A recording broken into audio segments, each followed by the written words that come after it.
Andy's son, the cadet men's saber champion here at the November NAC. Andy, how you feeling right now? I'm feeling good. Excellent. Now, have you won a NAC before? Yes, I have. Last season. Last season, which NAC? Last season was the Richmond NAC, which was JO's, and then the other one was it was the November NAC. Okay.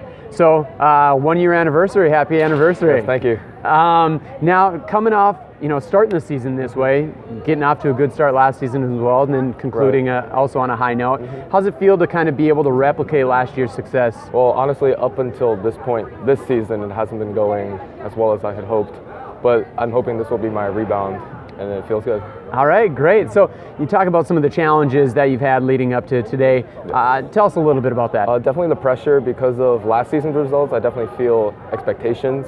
And now that I'm a junior, I start to notice that the college coaches are watching. And that's what really starts to pressure you. When you turn around and you see one of the college coaches, seeing if they want you to go to their school, that's what gets me. Okay, so it's the pressure that you're feeling more from not just your peers, but also in the recruiting process. Right. Okay, and speaking of college, what are some of the primary colleges that you're kind of considering at this point? It's a little early, but I'm trying to stay open to anything, so that way I don't narrow myself too early. But I'm definitely looking at like UPenn, Harvard, all those, Columbia, Stanford, all those. The traditionally strong programs. Yes, I'm looking for strong fencing and academics, but I don't want to pick anything too early. All right, that's a smart choice. So, at Nellya, and just to clarify again, Andy, not your teammate Mark. Right. Now, you work primarily with Terrence, correct? Yes. All right, now hometown boy here in KC, it's probably nice to give him something extra special. Yeah. What's your favorite thing about working with Terrence? Favorite thing with working with Terrence is I feel like I really connect with him. When we're doing lessons, for example, he doesn't even need to say a word. We'll just go through the entire lesson, just with body language, all that.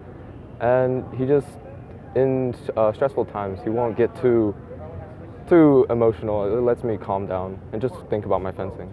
And how has Terrence been, kind of, supportive in this last year and some of that pressure that you've been feeling? Definitely, he's telling me that don't worry about the losses because it'll work out in the end. And he's just been really supportive, not criticizing my losses, but helping me learn from them. And then that way I can come here and do stuff like this. So today, coming away with a big win, which changes were you able to implement, or what do you feel helped you most, come away with gold? Definitely not rushing anymore, because the rest of the season I've been rushing, I've been scared of losing. This time I just focused on my fencing, didn't think about what would happen the bout after, just what happens this bout. Bout by bout. Right. Excellent. And how about specific to each of those bouts? Were you focusing largely on specific actions or technique or tactics? Since this is a U.S. tournament, I know all these people pretty well. So before the bout, I knew how I would have to fence.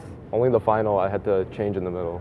Okay. And knowing a lot of those athletes, is that primarily through just, of course, direct exposure, competing with them? Just competing with them so much. And how much time do you also spend like reviewing film or footage? Reviewing film definitely is not something I do a lot. I feel like it just kind of makes me feel worse if it's a bad bout. But usually before I fence, maybe I'll look at some of my old good bouts just to get me a little bit more hyper, a little bit more ready to fence. And are you studying actions and things that you do well, or the competitors that you anticipate facing? Well, every day we still practice our own actions, make sure we can still have all our form and technique. But sometimes we also do focus on what the other person does. That way we can adapt. All right. And to that point of technique, what are some of your favorite actions that you really like to get to? Favorite actions, probably just anything that works in the bout. The ends justify the means, right? Mm-hmm. Or the means justify the end. Right. I don't want to say my favorite, then people will know.